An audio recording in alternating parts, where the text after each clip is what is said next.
На этой неделе Якутия стала центром политической жизни Дальнего Востока. В столицу республики с визитом прибыл временно исполняющий обязанности секретаря Генерального совета партии «Единая Россия» Андрей Турчак. С момента назначения на должность у него прошел месяц, и, как ранее он сам заявлял, работа с регионами будет усилена. Свой межрегиональный, так сказать, марафон Андрей Турчак начал с Якутии. Почему? Может потому, что на примере республиканского отделения руководители других региональных партийных организаций смогли увидеть, как реализуются проекты в нашей республике. Кроме того, во время пребывания в Якутске Андрей Турчак встретился с руководителем региона Егором Борисовым и посетил Намский район. Подробнее о визите высокого гостя расскажет Юлия Михайлова.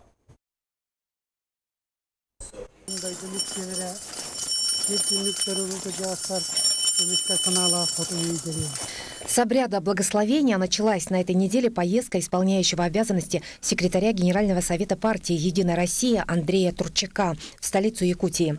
Это его первая поездка по стране после назначения на высокий партийный пост. И началась она именно с Якутска. Здесь собрались руководители партийных отделений регионов Дальнего Востока. В первый день своего визита в республику Андрей Турчак встретился с руководителем Якутии Егором Борисовым. Республика, она динамично развивается, реализуется целый набор крупных таких инфраструктурных проектов, не только связанных с жизнеобеспечением, связанных с социальной инфраструктурой. Именно поэтому местом проведения совещания с секретарями региональных отделений партии был выбран Якутск, для того, чтобы коллеги из других регионов могли познакомиться с лучшими практиками, которые реализуются на территории республики. Как реализуются партийные проекты на практике, смогли убедиться руководители дальневосточных региональных отделений партии воочию. Спортивному комплексу «Эрчим» в селе Хамагата в Намском районе еще 3 года назад партия выделила спортинвентарь на 14 миллионов рублей. Здесь, как и в спорткомплексе райцентра, жизнь бурлит. Имена юных шашистов намцев уже гремят на весь мир. Таких же результатов ждут и от начинающих борцов, легкоатлетов и волейболистов.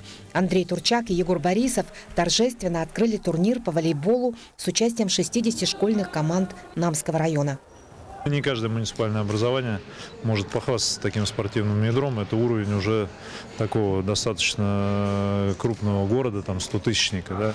А такое спортивное сооружение есть в районе. Поэтому очень здорово. Единая Россия, естественно, будет поддерживать такое направление руководства республики.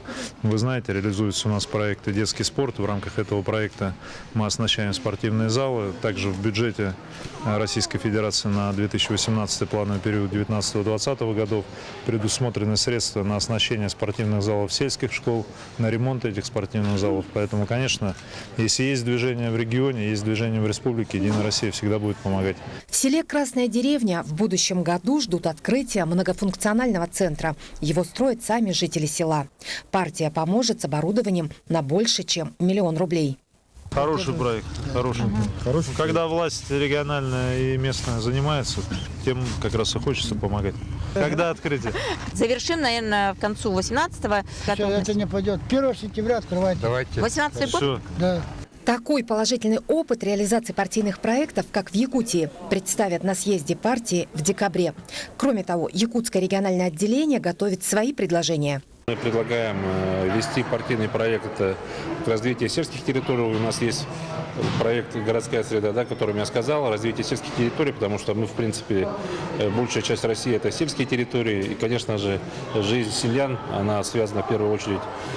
Мы говорим все время о продовольственной безопасности. Для того, чтобы обеспечить ее, необходимо обеспечить соответствующие условия проживания для населения на этих территориях. На совещании с партийцами-дальневосточниками приняли решение создать укрупненные межрегиональные советы во всех федеральных округах. Это связано с изменением подходов в работе с регионами, роль которых, по словам Андрея Турчака, выходит на первый план. Это более четко выстроенная вертикаль, это возможность обратной связи более быстрая от региональных отделений на уровень межрегионов и на уровень центрального аппарата партии в Москве. На совещании обсудили вопросы, связанные с предстоящим съездом партии, системой поощрения партийцев, стратегией предвыборной кампании в следующем году. Никаких требований не выдвигается. Понятно, что легитимность кампании, она обусловлена явкой. Но никаких установок партийных на этот счет нет и быть не может. Сейчас рейтинг доверия к партии в целом по России находится на высоком уровне. Андрей Турчак отметил, что якутское отделение «Единой России» доказало свою эффективность. Местные партийцы вносят существенный вклад в общий рейтинг партии. Теперь главная задача, которая стоит перед якутским отделением партии, прийти к выборам в марте и сентябре 2018 года на пике своей формы. Юлия Михайлова, Василий Слепцов, Любовь Васильева, Сусанна Рожина, Андрей Осекритов. Якутия. День за днем.